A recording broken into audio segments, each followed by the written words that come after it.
Hello everyone, dear friends, as always, it's me, Belich, with you. Today we have the long-awaited comparative test of 11 fast and well-known 1TB PCI Express 4.0 SSDs from different manufacturers with completely different internals. We selected variants with different controllers and memory, so as not to turn the SSD test into a clone test, as there are plenty of SSD clones.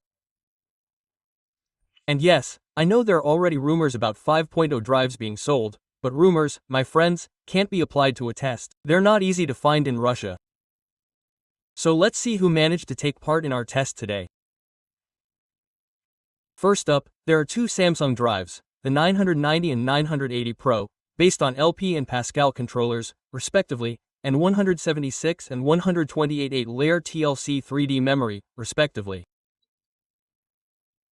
Both feature 1 GB of LPDDR4 memory and, of course, components manufactured by Samsung itself.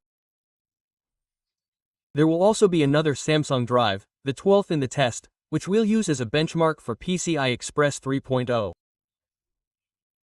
We're talking, of course, about the 970 EVA-PL on a Phoenix controller with the same woofer and the same memory, only with 90-layer memory.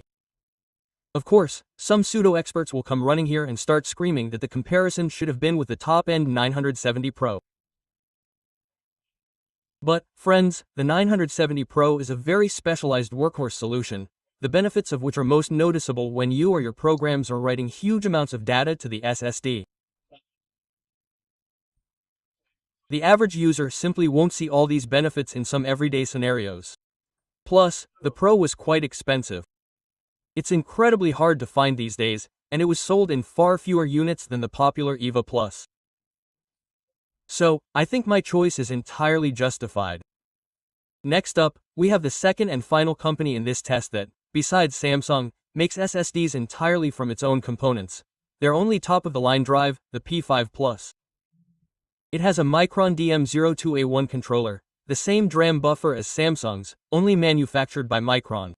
And, of course, 176-layer 512GB TLC 3D memory. Next, we had two drives from another giant of thought, Western Digital, crushing us. First, there's the SN850, which uses a CISC 208235 controller, 90-layer 256GB BX4 TLC 3D memory from SDK, and a 1GB DRAM buffer for the fourth memory. And, of course, the new unbuffered SN770 with sulfur mono nitride DiskISC 20828 controller. And 112-layer 512 gigabits per second BX5 TLC 3DN memory from, well, the same company that, despite its unbuffered nature, has caused quite a stir. And, let me tell you, for good reason. And, of course, I couldn't ignore another popular manufacturer, namely Kingston. I took the most common and inexpensive 3000. The memory here is also 176-layer Micron. True, it's relabeled. We'll see this again and again. And all of this, friends, will be Micron, so don't be surprised. But the controller here is the famous Phison E18. Currently, many similar drives are made using it. Moreover, Phison manufactures the drives entirely, while companies like Kingston are just slapping their labels on them. So, looking at one drive, we can draw conclusions about, well, almost the entire family. Besides this, there will also be two drives from ADAAT. The first is one of the newest SSDs, the 960 Legend, released a couple of months ago. It's the only SSD currently with a Silicon Motion SM2264F controller. Also with 176-layer Micron memory and a 1GB buffer, which, jumping ahead halfway through the tests, died and was no longer detected by the system, so we, unfortunately, won't see its results. The second model, however, survived. It's the HAATS70, with a common EGRA 5236 controller and a similar drum woofer. And here, those in the know will say that I was unfortunately unlucky, as I received a unit with the old 90-layer Micron memory, although new batches now use 176-layer. I'll say I'm lucky, though, and I'll have the chance to compare it with another similar drive using the same controller, but with 176-layer memory. I'm talking about a product from a lesser-known Chinese company called Not So, the NV7000 model. It used to be built on a Phison E18 controller, like Kingston. Now, like the Adata, it has an IG 5236 controller. However, unlike the Adata, the 176-layer memory is actually a stroke of luck, as new batches are replacing it with cheaper 128-layer memory from VMTC. But looking ahead, I'll say that despite all these replacements and shenanigans, these two drives still left me with more obscene questions than a clear understanding of their performance, but more on that later. And besides the 7000 model, the W5000 will also be in the test. Previously, it, like the Kingston, was built on a Phison controller. True, it was based on an older version, the E16, which used 112-layer 3D TLC memory from Toshiba. It was one of the first PCI Express 4.0 controllers. And, like the E18, a bunch of similar inexpensive SSDs were made with it. That's why I begged the manufacturer for it, in order to draw conclusions about the entire family. But in reality, it turned out that this model now uses a controller and the old 6-4-layer memory from YMTC. It also lacks a drum woofer, but looking at a purely Chinese product is interesting, as they are also widely available on the market. In general, you should understand that replacements, both Adaptas and Unitaka, are quite common, and you shouldn't be too surprised. Well, the latest SSD in our party is the PRIT P400. Another unbuffered drive based on the IG 520 controller, a simpler and cheaper version of the 5236.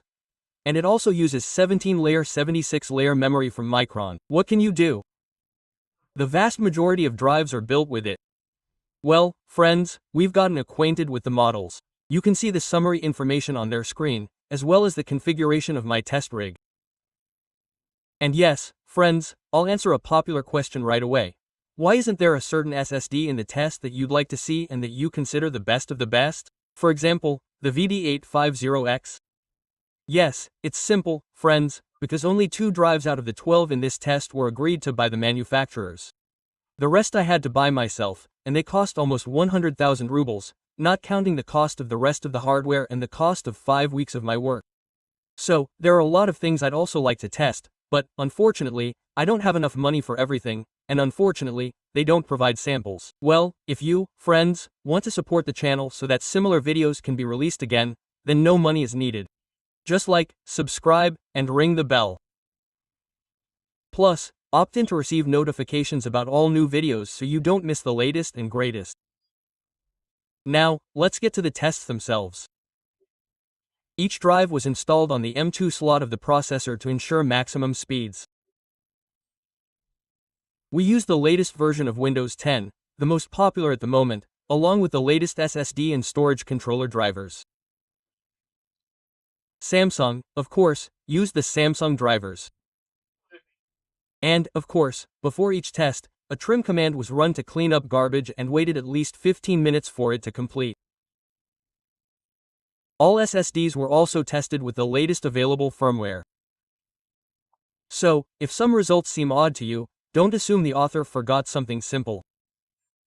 It's possible the difference was due to a firmware update, which significantly impacted the SSD's performance.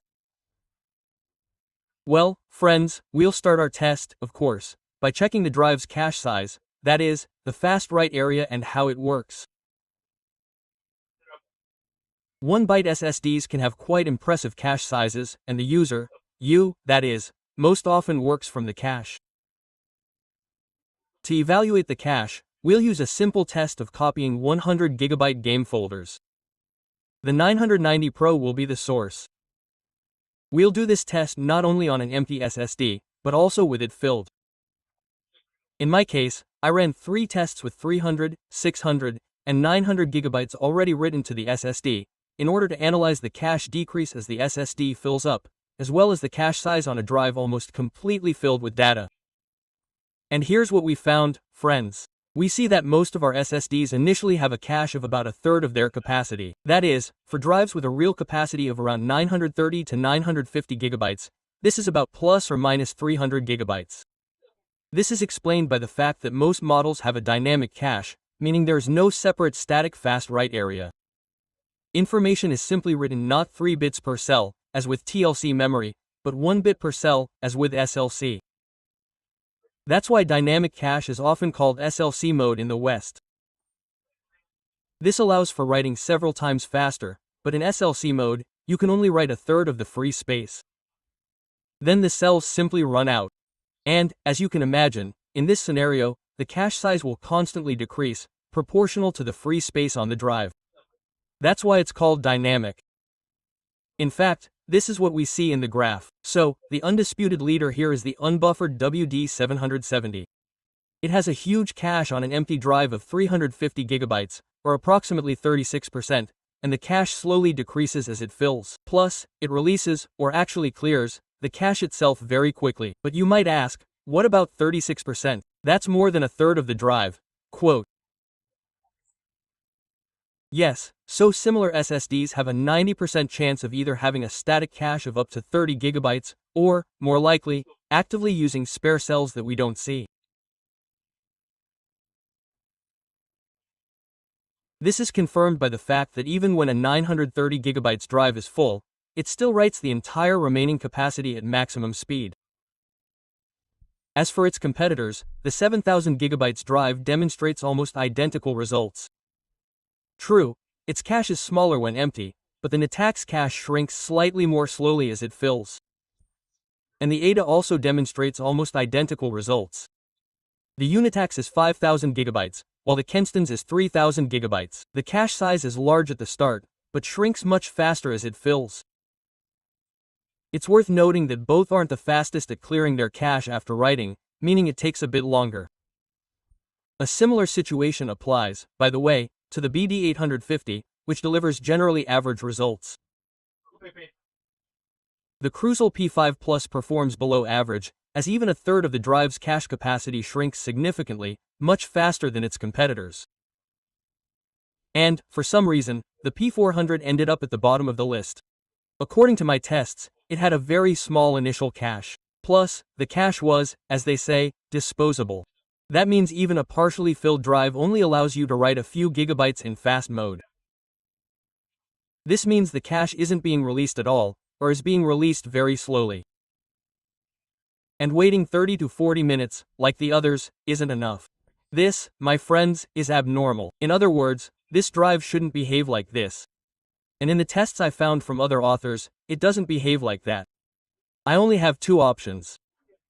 First, there are some issues with the test configuration, but that's doubtful, as the other 10 drives performed normally. The second option is that there are firmware issues, as my model had a slightly more recent version. However, friends, I, for my part, unfortunately, cannot give a definitive answer as to why these results are like this. So, take my results with a grain of salt.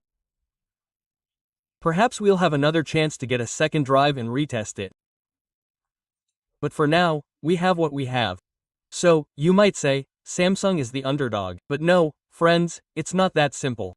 Yes, Samsungs have a relatively small cache. In the case of the 970, it's 36 dynamic gigabytes and 6 static gigabytes, meaning you'll always have them and they won't go anywhere, even if the SSD is completely full. In the case of the 980 and 990, that's up to 108 dynamic and 6 static caches, for a total of 114, which is still not much. But if we look at the graph of cache size reduction as free space on the drive decreases, we'll see that the fuller your SSD is, the smaller the gap between Samsung and the others.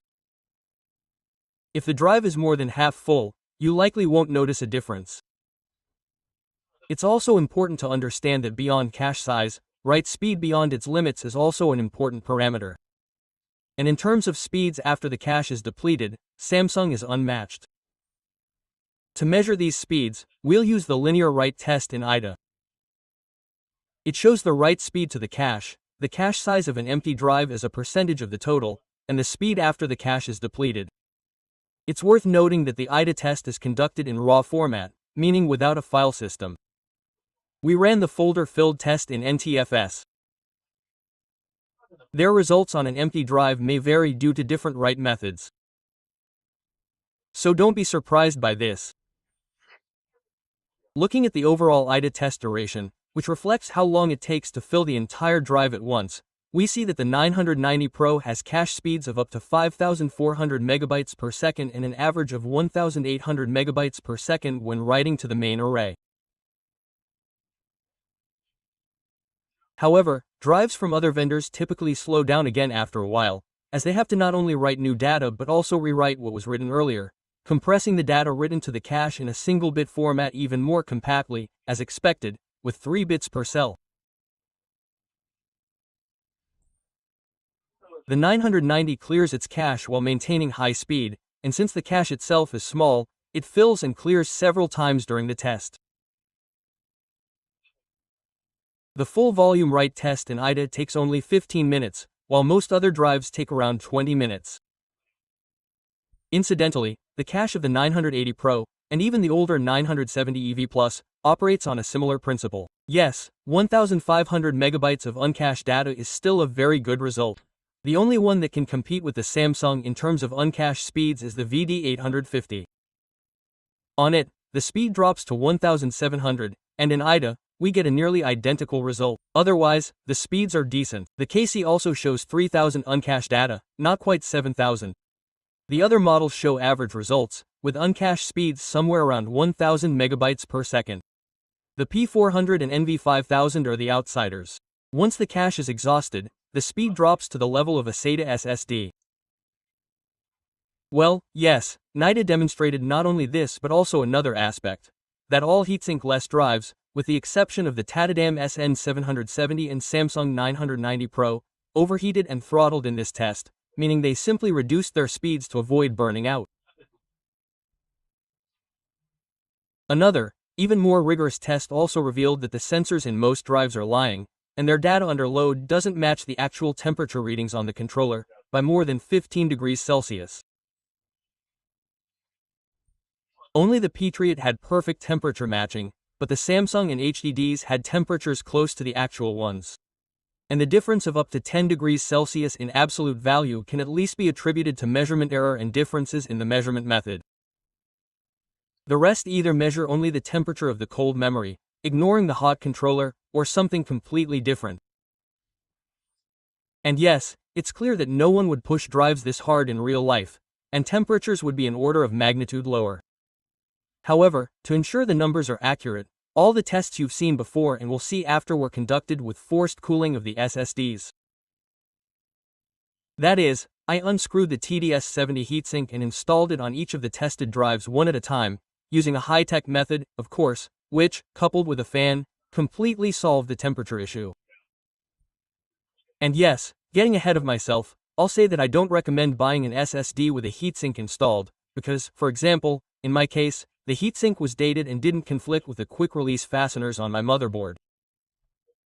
They can also conflict with the lower M.2 heatsink found on high-end motherboards. And some SSDs, like the 7.000, have warnings that removing the heatsink voids the warranty. So, in my opinion, it's better to buy a heatsink separately or use the one included with your motherboard. Okay then, after the cache and temperature tests, we move on to synthetic benchmarks, or rather, pure theory. Here you should understand that there's no standardized setup methodology, nor are there standardized benchmarking programs. Yes, there are well-known benchmarks like IDA, NADA, or CDM, but these popular tests attract the attention of manufacturers, and they often aren't trying to improve their SSDs. They're simply trying to achieve high results in a given benchmark, thereby fooling both the benchmark and you. So, we'll certainly look at benchmarks like CDM, and we'll see the same speeds as those listed on the box, but the actual testing will be a little different. So, first, we'll test sequential operations, meaning operations where data blocks are accessed sequentially.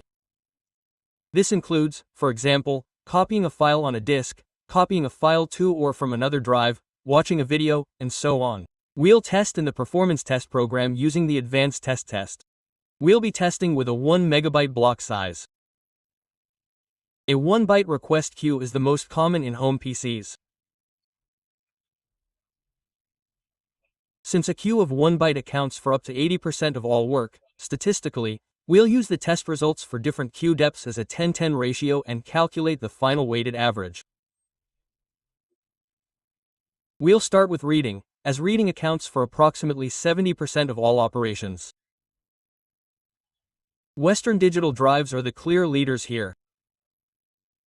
Moreover, there's almost no significant difference between the buffered and unbuffered versions. Incidentally, Western Digital offers a gaming mode option in its official software, which supposedly improves the controller's efficiency, albeit at the expense of increased power consumption and, consequently, increased heat generation. However, as it turns out, this feature isn't all that useful. It has a positive effect in some cases, and a negative one in others, but in any case, the increase doesn't exceed 3.4%. So, I don't see much point in torturing the SSD for this. The KC3980 Pro is right behind the drive, lagging behind by less than 5%. The Crucial P5 Plus lags behind in the CE, and the 990 Pro is 13 to 17% behind. So, as you can see from the graph, the 990 Pro was tested in two modes, normal and the so-called full performance mode. This mode is similar in description to the UD mode. However, it eats up 100 GB of free disk space. However, as you can see, in the case of the 990 Pro, this mode provides a noticeable and clearly visible boost. However, the mechanism behind this mode is not entirely clear, as the user doesn't see any increase in cache in this mode. And according to my tests, the improvements mainly affect read speed. It feels like this mode is some old office drive trick, where speeds aren't increased, but rather the actual test files aren't unloaded from the cache, but rather stored in the same 100 GB and brazenly used to artificially inflate the results. Even if this is true, friends, it certainly can't be said that such long-term data retention mechanisms are completely useless in everyday life. But, of course, it should be taken with a grain of salt. The 980 Pro also has this mode, but like the D drive, it doesn't really add anything. It offers no more than a 3 to 4% boost. As for our test, the 7.000, AATS70, and P3 are all within 20% of the leader. The 97 Plus is the underdog, beating PCI Express 3.0 and NV 5.000, which is understandable, as this SSD attempts to replicate the performance of the previous version on the Phison E16. The E16 was designed when PCI Express 4.0 motherboards were just entering the market, and it was more of a marketing gimmick. It was designed to show off impressive speeds on the box.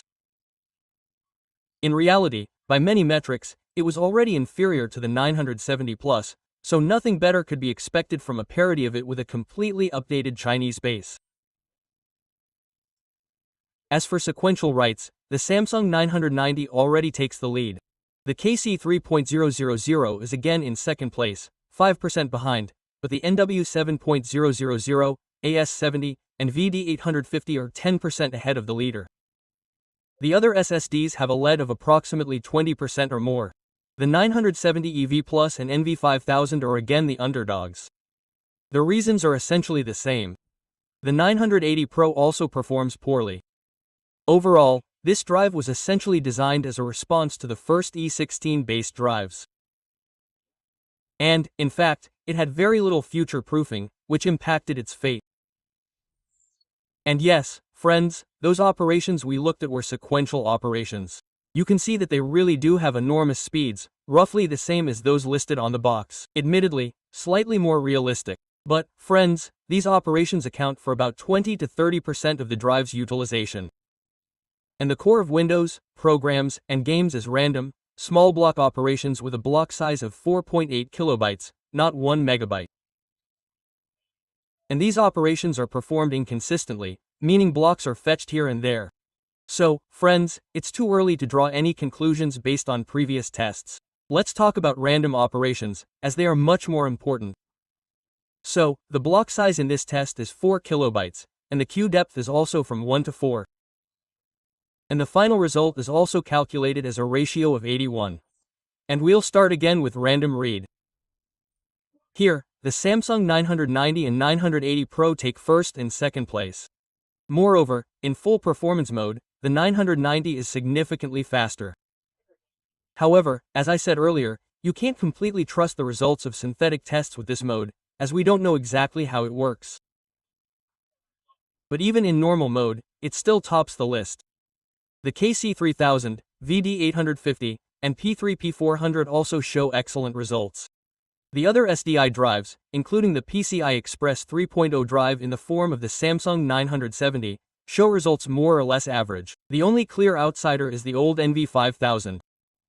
Next, we have random writes. Here we have the leader, again, the Samsung 990, which is at least 5% better than the others. Moreover, the difference in FPM mode, and usually, well, you could say it's insignificant. The KC3000 and BD850 are breathing down its neck with almost identical results. The SN770 shows decent performance for its price. The other SSDs, plus or minus average, are about 15 to 20% worse than the reference. The P5 Plus is the outsider, again not quite 5,000. And after the synthetic tests, it's time to move on to simulation tests, that is, simulating real Windows operation, programs, and games. And here someone will ask, why simulate if you can just run programs and games? Well, in fact, yes, friends, you can, but human error cannot be ruled out. Similar tests, however, are devoid of human error, which makes them quite comparable. And the first test, the most successful, in my opinion, is the 3D Mark Storage Benchmark, which tracks SSD performance specifically in gaming tasks. What kind of tasks are you seeing on your screen right now? This includes loading several games, from the moment they launch until the main menu loads, recording game streams in OBS, and, of course, installing and moving games, and so on and so forth. Of course, here, the pundits will come running, saying these games are no longer relevant. But, friends, we're not interested in absolute numbers, but in comparing SSDs with each other. And which games to use for this comparison is essentially irrelevant. All games are different anyway. So, what do we see here, friends? The leader, once again, is the 990 Pro in FPM mode, which provides about a 10% boost. Without it, the drive ranks third. Well, in second place is the KC3000. Close behind them, with a 5% lead, are the BD850 and the also cheap BD770. These are the ones that really deserve praise. And let me remind you that if you activate gaming mode, you'll get performance similar to the KISS 3.000 and 990 Pro. The WD Crucial P5 Plus and 980 Pro are slightly behind, although we all expected a little more from the Pro version. The 970 Plus, as expected, is the outsider, as it clearly lacks cache, and the 5.000, not so much. But what surprised me most were the two Integri 5236 drives, as they showed rather poor and unjustified results. Although I did check 3D News tests, and they were somewhat better. Well, friends, I did some more searching online and actually found tests by other authors that also didn't show any outstanding results. The problem, therefore, isn't entirely clear. Perhaps they changed the firmware, which changed the controller's operating algorithm, and it performs somewhat worse in these tasks. Either this is some inexplicable glitch on the part of the test system or the SSD, or this is just how the performance is. And the second simulation test for today is the famous PC Mark X. It has 3 tests. The first, full system drive, evaluates SSD performance in disk mode for system software and games. The second, QKCK system drive, evaluates it exclusively as a system drive. And the third, in file dump mode. Here, based on all 3 tests, we see similar winners. Of course, the 990 Pro, which leads the pack in both normal mode and FPM, is ahead of the rest. And the Western Digital drive, trailing it by at least 20%, specifically, the 770M. Here, it performs no worse than the 850. The other models demonstrate average results, even including the 5000. But the 970 EVL is the underdog this time. Apparently, the small cache size and the unbuffered P3 from the P400 are contributing factors. Now that these 2 tests are complete, I want you to interpret the results correctly. As you can see, in many games, the difference between the worst and the best is as much as twofold. But this, my friends, means that in reality, the game will load in, say, 30 to 40 seconds, not 15 to 20 seconds, which, as you understand, is not critical for most people. So, it's important to understand that in real-world scenarios, all the tested drives will perform more or less normally. We are simply looking for the best option for the money, not just in terms of speed, but also in terms of many other important parameters. So, for the most important disciplines tested, namely cache sizes at various levels of fullness, drive write speeds, which take into account both non-cache speeds and the cache algorithm, as well as the 3D Mark storage benchmark and PC Mark 10, I converted the results from numbers into scores, where the maximum score was 100, and all other scores decreased proportionally to the benchmark. I derived, so to speak, a sort of average score for each drive, but then I also factored in price. And here's what I came up with. I'll say right away that there are no endurance tests or synthetic benchmarks. The reasons are simple. Synthetic benchmarks are very far from reality. While they're certainly interesting to study, how they relate to and correlate with practice is a very big question. As for endurance, that is, how much information can be written to an SSD before it dies, such tests, as you can imagine, are quite difficult to conduct, and they take a very long time. And I don't really want to destroy a dozen excellent SSDs for them. Yes, there are official figures claiming the best lifespan for the KC3.000 and P3 from the P400, around 800 terabytes of writes. But, friends, trusting official lifespan figures is just so-so. 3D News already tested them, and their resemblance to reality is, well, less than nothing. A drive can last 10 times longer than this figure, or 10 times shorter. So we'll have to draw conclusions without them. So, what can we say, friends? So, if you're looking for a universal solution, meaning an SSD that's better for all tasks, from the system and programs to games and files, then the top list, taking into account price, looks something like this. The Samsung 990 Pro is in third place. Yes, it offers better performance and is as reliable as Samsung is. All the news about the 990 Pro quickly losing battery life is simply a firmware error, or more accurately, a resource accounting error. And, like any Samsung, it will likely last tens of times longer, even beyond its stated lifespan. But let's be honest. Firstly, it's at least 15% more expensive than similar models, and secondly, achieving maximum performance requires sacrificing 100 gigabytes of disk space, which, as you can imagine, makes the Samsung's GB even more expensive. So, per gigabyte, it's almost twice as expensive as the SN770. It's probably only recommended for serious work PCs where reliability is crucial, programs constantly cache a large amount of data on the drive, and, accordingly, the price tag is completely irrelevant. For everyone else, it'll be too expensive and offer too few benefits for that price. In second place, in my opinion, are the WD850 and KC3000. The WD is more or less perfectly balanced for any task. It performs particularly well in games and file management. It's made of high-quality materials. However, it costs 20%, or roughly 2-3,000 rubles, more than the KC3000, which, however, performs slightly worse off cache. It's made like hundreds of Phison clones, not K Kingston, as it might seem, but it's on par with its competitor. So, the choice is yours based on your preferences. I occasionally use both in my build. And the aforementioned WDSN770 takes first place. In essence, and in terms of performance thanks to the new technologies used, this bufferless drive is a flagship in the SN850 miniature form factor. And in almost all tests, it's on par with both the 850 and the KC3000. Yes, it's slightly worse at writing files outside of the cache, but this, my friends, is compensated for by the larger cache itself, which remains even when the SSD itself is full. Also, the quality of the components, the absence of throttling, even without a heatsink, a decent temperature monitor, and, most importantly, the price, which is 30% cheaper than even its bigger brother in the 25-tier range and about 10 to 15% cheaper than the C3.000. So, if you don't need to write 200 to 300 gigabytes to this SSD every day, then it's basically perfect for you. If you need to write huge amounts of data, for example, you're a videographer or photographer, then the 990 Pro or D850 are better. If gaming is your goal and loading speed is important, then I would also recommend the KC3000 or VD770 as optimal and inexpensive options. As for the other contenders, they're certainly not as good for their money. Actually, both of them. They show better results per ruble. However, the internals are changed too frequently. This will, of course, affect the quality.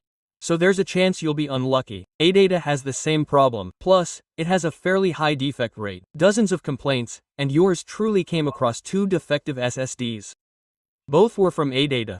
As a reminder, ADATA also failed in our previous SSD test, so whether you trust them or not is entirely up to you.